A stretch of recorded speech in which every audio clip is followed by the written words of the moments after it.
दुनिया में सबसे खतरनाक जहर वो नहीं होता जो शीशी में बिकता है। सबसे खतरनाक जहर वो होता है जो विश्वास की मिठास में घोलकर पिलाया जाता है। Kerala, God's own country. यहाँ की हवा में सुकून है, यहाँ के लोगों में सादगी है। लेकिन इसी खूबसूरत जन्नत के बीच कूदाथाई नाम के एक छोटे से गांव में एक ऐसा घर था जहां मौत मेहमान बनकर नहीं आती थी, बल्कि वहीं रहती थी। बाहर से देखने पर ये एक परफेक्ट फैमिली थी। एक रिस्पेक्टेड टीचर, उनका हार्ड वर्किंग बेटा और एक संस्कारी बहू। लेकिन इस घर की दीवारों ने पिछले 14 सालों में जो चीखें सुनी है वो आज भी यहाँ की मिट्टी में दफन है। 6 मौत, 14 साल और कातिल। कातिल वो जिसके हाथ का खाना खाए बिना परिवार सोता नहीं था। आज की कहानी किसी हॉरर मूवी की स्क्रिप्ट नहीं है। ये कहानी है जॉली जोसेफ की, एक ऐसी औरत जिसे मीडिया ने नाम दिया था द साइनाइड किलर।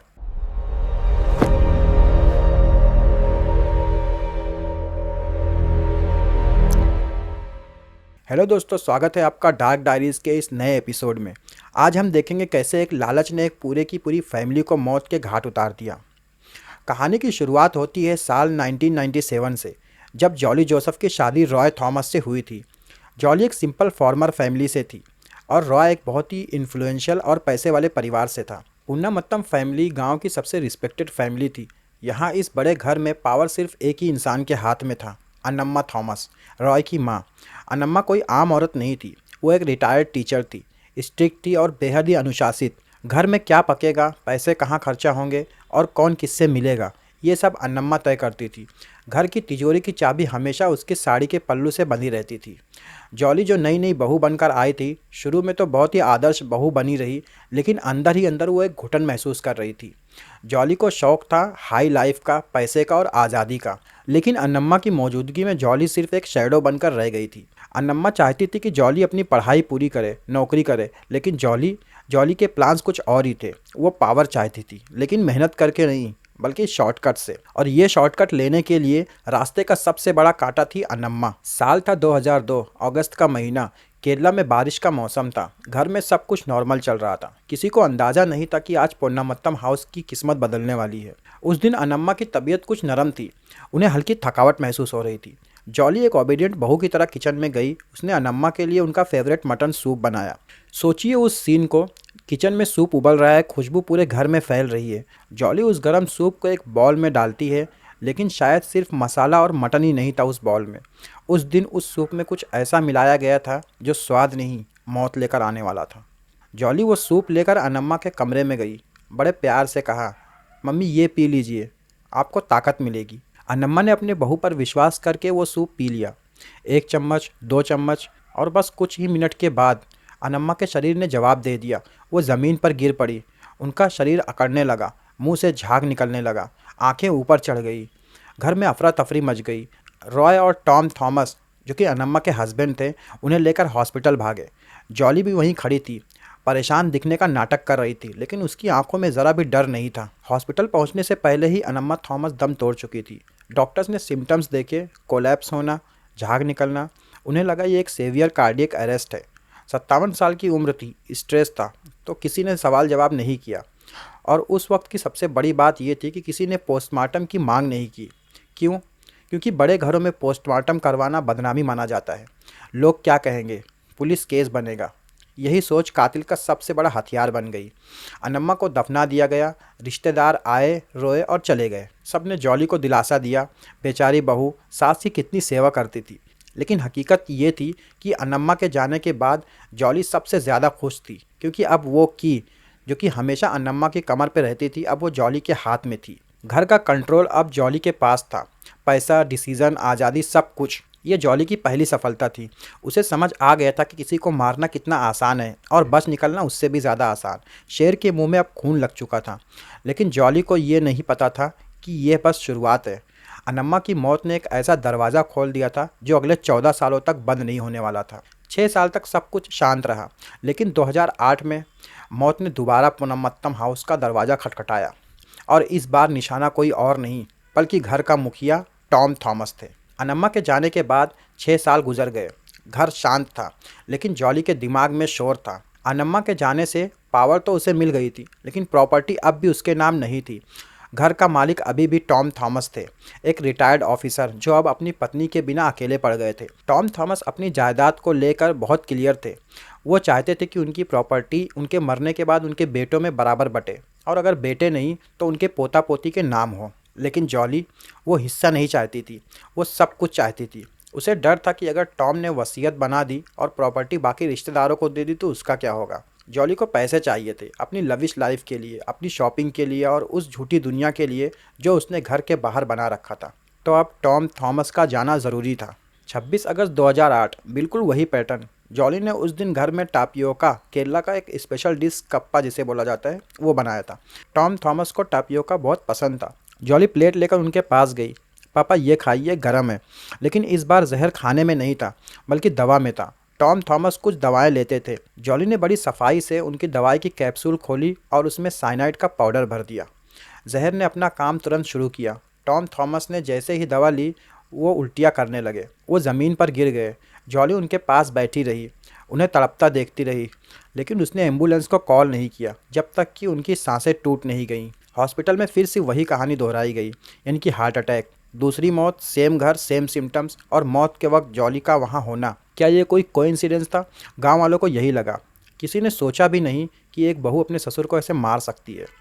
टॉम के मरने के बाद एक नई वसीयत अचानक सामने आई। उस वसीयत में लिखा था कि टॉम थॉमस अपनी सारी प्रॉपर्टी जॉली के नाम कर गए हैं। ये वसीयत फेक थी, लेकिन उस वक्त किसी ने चैलेंज नहीं किया। यहाँ जॉली की पर्सनैलिटी का एक और पहलू सामने आता है, जो कि किसी साइकोपैथ से कम नहीं। पिछले कई सालों से जॉली अपने पति रॉय और पूरे गांव वालों से झूठ बोल रही थी कि वो NIT कैलिकट में प्रोफेसर है। वो रोज़ सुबह तैयार होती, कार निकालती और निकल जाती, लेकिन वो कोई कॉलेज नहीं जाती थी। वो NIT के कैंपस में घूमती थी, कैंटीन में बैठती थी और ब्यूटी पार्लर जाती थी। उसने एक फर्जी ID कार्ड भी बनवा रखा था। सोचिए, 14 साल तक रोज़ाना झूठ बोलना और पकड़े न जाना, इसके लिए कितना शातिर दिमाग चाहिए होगा। लेकिन इस झूठ को सबसे बड़ा खतरा किससे था? उसके अपने पति रॉय थॉमस से। रॉय थॉमस एक सीधा साधा आदमी। माता पिता के मौत के बाद रॉय टूट चुका था। वो डिप्रेशन में था और शराब का सहारा लेने लगा। लेकिन सबसे बड़ी बात यह थी कि रॉय को जॉली पर शक होने लगा था। उसने जॉली से सवाल पूछना शुरू कर दिया था। तुम्हारी सैलरी क्यों नहीं आती? तुम्हारा ID कार्ड नकली क्यों लगता है? घर में पैसे कहाँ जा रहे हैं? जॉली के लिए रॉय अब पति नहीं, एक बोझ बन गया था। एक ऐसा बोझ जो उसकी परफेक्ट लाइफ को ख़राब कर रहा था। जॉली को लगा, अगर मैं रॉय को रास्ते से हटा दूँ तो मैं प्रॉपर्टी की अकेली मालकिन बन जाऊंगी और कोई मुझसे सवाल नहीं पूछेगा। इस बार फैसला अपने सुहाग को मिटाने का था। 30 सितंबर 2011 रात का वक्त था। जॉली ने डिनर में चावल और चना मसाला बनाया था। रॉय घर आया। वो थोड़े नशे में था। जॉली ने उसे खाना परोसा। रॉय ने खाना खाना शुरू किया, लेकिन जैसे ही उसने आखिरी निवाला लिया, उसे लगा उसका गला जल रहा है। वो भागता हुआ बाथरूम की तरफ गया। उसने दरवाज़ा अंदर से लॉक कर लिया। घर में जॉली थी और उनके छोटे बच्चे थे। अंदर से रॉय के चिल्लाने की आवाज़ आने लगी। वो उल्टियाँ कर रहा था, चीखने की कोशिश कर रहा था। कुछ देर के बाद आवाज़ें आना बंद हो गई। सन्नाटा छा गया। जॉली ने दरवाज़ा नहीं तोड़ा। उसने पड़ोसियों को बुलाया। जब दरवाज़ा तोड़ा गया तो रॉय ज़मीन पर बेजान पड़ा था। मुंह से झाग निकल रहा था, आंखें खुली हुई थी। यहाँ पर जॉली से गलती हो गई। रॉय के मामा मैथ्यूज़ मंचड़ी वहाँ पर आ गए। मैथ्यूज़ को पहले से ही जॉली पर शक था। उन्होंने देखा कि रॉय की हालत भी वैसे ही है जैसे अनम्मा और टॉम की थी। उन्होंने शोर मचाया कि इसका पोस्टमार्टम होगा, ये हार्ट अटैक नहीं हो सकता। जॉली ने बहुत कोशिश की उन्हें रोकने की कि इज्जत ख़राब होगी। वो चिल्लाई, लेकिन मैथ्यू नहीं माने। पुलिस आ गई और बॉडी ले गई। और जब रिपोर्ट आई तो डॉक्टर्स भी हिल गए। रिपोर्ट में साफ साफ लिखा था, traces of cyanide found in the stomach, यानी कि साइनाइडगी की मौजूदगी मिली। ये वो मोमेंट था जहाँ पर जॉली पकड़ी जा सकती थी और गेम ओवर हो जाता। लेकिन जॉली ने अपना सबसे बड़ा मास्टर स्ट्रोक खेला। उसने पूरे गांव में, चर्च में और पुलिस के सामने रोना शुरू कर दिया। उसने एक नई कहानी बनाई। रॉय कर्जे में था, वो डिप्रेशन में था, उसने खुदकुशी कर ली। मैं एक विधवा हूँ, मेरे छोटे छोटे बच्चे हैं, प्लीज़ मेरे पति को बदनाम मत करो। पुलिस भी तो इंसान ही थी। उन्हें लगा कि एक दुखियारी औरत सच बोल रही है। उन्होंने इस केस को सुसाइड का नाम देकर फाइल को बंद कर दिया। जॉली फिर बच निकली, लेकिन वो ये भूल गई थी कि मैथ्यू मंचड़ी ने रिपोर्ट पढ़ ली थी। मैथ्यू जानता था कि रॉय सुसाइड नहीं कर सकता। मैथ्यू अब जॉली के लिए सबसे बड़ा खतरा बन चुका था और जॉली का अगला टारगेट सेट हो चुका था। एक मामा जो सच जानता था और एक नन्ही सी बच्ची जो आने वाले तूफान से अनजान थी। रॉय की मौत को सुसाइड बताकर जॉली बच तो गई थी, लेकिन एक आदमी था जिसने जॉली की नींद हराम कर रखी थी, मैथ्यू मंचड़ी, रॉय का मामा। मैथ्यू वो शख्स था जिन्होंने रॉय का पोस्टमार्टम करवाया और वो बार बार पुलिस स्टेशन जाते और बार बार कहते कि रॉय सुसाइड नहीं कर सकता। उसकी रिपोर्ट में साइनाइड कहाँ से आया? जॉली को पता था कि अगर मैथ्यू जिंदा रहे तो वो कभी न कभी पुराने गड़े मुर्दे उखाड़ लेंगे। साल 2014 फरवरी का महीना। मैथ्यू अपने घर पर अकेले थे। उनकी पत्नी घर पर नहीं थी। जॉली उनसे मिलने गई। पड़ोसियों ने देखा कि जॉली शाम को वहाँ गई थी। अंदर क्या हुआ किसी ने नहीं देखा। जॉली ने उन्हें कॉफ़ी ऑफ़र की और उस एक कप ने उनकी आवाज़ हमेशा के लिए बंद कर दी। जब पड़ोसियों ने मैथ्यूज़ को देखा तो वो ज़मीन पर पड़े थे, बिल्कुल वही सिम्टम्स, मुंह से झाग, कोलैप्स बॉडी। जॉली ने वहाँ पहुंचकर फिर वही रोना धोना शुरू कर दिया। इन्हें हार्ट अटैक आया है। क्योंकि मैथ्यूज़ बुजुर्ग थे, किसी ने शक नहीं किया। जॉली के रास्ते का आखिरी कांटा भी हट चुका था। जॉली अब आज़ाद थी, पैसा था, प्रॉपर्टी थी, रोकने टोकने वाला कोई नहीं था। लेकिन अब जॉली को चाहिए था एक परफेक्ट पार्टनर। उसकी नज़र पड़ी शजू पर। शजू रॉय का कज़िन था। वो एक हाई स्कूल टीचर था, वेल सेटल्ड था और सोसाइटी में एक अच्छी इज्जत थी। जॉली चाहती थी कि वो शजू से शादी करे और एक नई पावर कपल लाइफ शुरू करे। लेकिन एक दिक्कत थी, शजू पहले से ही शादीशुदा था। उसकी पत्नी थी सिली और 2 बच्चे थे, एक बड़ा बेटा और एक नन्ही सी 2 साल की बेटी अल्फीन। जॉली के लिए ये फैमिली एक रुकावट थी और जॉली रुकावटों को हटाना अच्छी तरह से जानती थी। यहाँ पर यह कहानी क्राइम से बढ़कर दरिंदगी बन जाती है। मई 2014 शजू के बड़े बेटे का फर्स्ट हॉली कम्युनिकेशन था, यानी कि एक रिलीजियस फंक्शन। घर में जश्न का माहौल था, सब लोग खुश थे। जॉली भी वहाँ मेहमान बनकर गई थी। उसकी नज़र उस 2 साल की मासूम बच्ची अल्फीन पर थी। क्यों? क्योंकि जॉली को लगता था कि अगर वो शजू से शादी करेगी तो ये बच्ची एक बोझ बनेगी।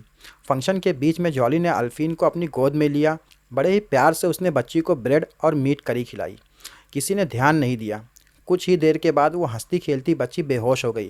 हॉस्पिटल ले जाते वक्त अल्फीन कोमा में चली गई और कुछ दिन के बाद उस नन्ही सी जान ने दम तोड़ दिया। डॉक्टर्स और फैमिली को लगा कि बच्ची को कोई जेनेटिक बीमारी थी या फिर चोकिंग हुआ होगा। जॉली वहाँ खड़ी थी। क्या उस वक्त उसका दिल नहीं कांपा होगा? एक 2 साल की बच्ची को मारते हुए उसके हाथ नहीं थर्राए? शायद नहीं, क्योंकि जॉली अब इंसान नहीं, एक शैतान बन चुकी थी। अब बच्ची नहीं रही, सिर्फ शजू की पत्नी सिली बची थी। जॉली ने सिली के साथ दोस्ती बढ़ाई। वो उसकी बेस्ट फ्रेंड बन गई। सिली बेचारी जॉली पर आंख बंद करके भरोसा करती थी। वो जॉली को अपनी बहन मानती थी। जनवरी 2016 सिली को दांत में कुछ तकलीफ थी। जॉली उसे लेकर एक डेंटिस्ट के पास गई। डॉक्टर के केबिन के बाहर वेटिंग रूम में दोनों बैठी थी। शाम का वक्त था। सिली ने कहा उसे प्यास लगी है। जॉली पानी लेकर आई और साथ में एक मशरूम कैप्सूल जो कि सिली डिप्रेशन के लिए लेती थी। जॉली ने कहा ये लो, दवा खा लो, ठीक लगेगा। सिली ने दवा खाई और अगले ही पल सिली जॉली की गोद में गिर गई। जॉली ने उसे गोद में मरते हुए देखा। भीड़ जमा हो गई। जॉली चिल्ला रही थी, उठो सिली, क्या हुआ? लेकिन वो जानती थी कि सिली अब कभी नहीं उठेगी। 14 साल, 6 लाशें। अनम्मा, टॉम, रॉय, मैथ्यू, अल्फीन, सिली। जॉली का रास्ता अब साफ था।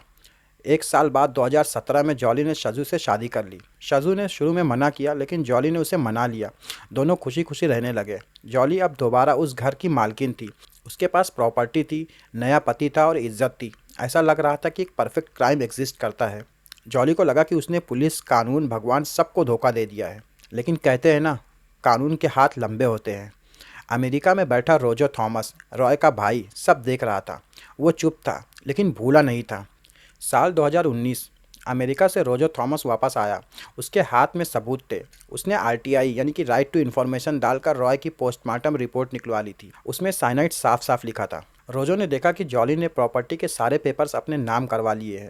उसने वहाँ के पुलिस एसपी केजी सिमन के पास कंप्लेंट फाइल की। केजी सिमन केरला पुलिस के सबसे शार्प ऑफिसर में से एक माने जाते हैं। जब उन्होंने फाइल खोली तो उन्हें शुरू में लगा कि ये बस एक प्रॉपर्टी डिस्प्यूट है, लेकिन जैसे जैसे वो गहराई में गए उन्हें एक पैटर्न दिखने लगा। हर मौत के वक्त जॉली वहाँ पर थी। हर मौत खाना खाने के बाद हुई।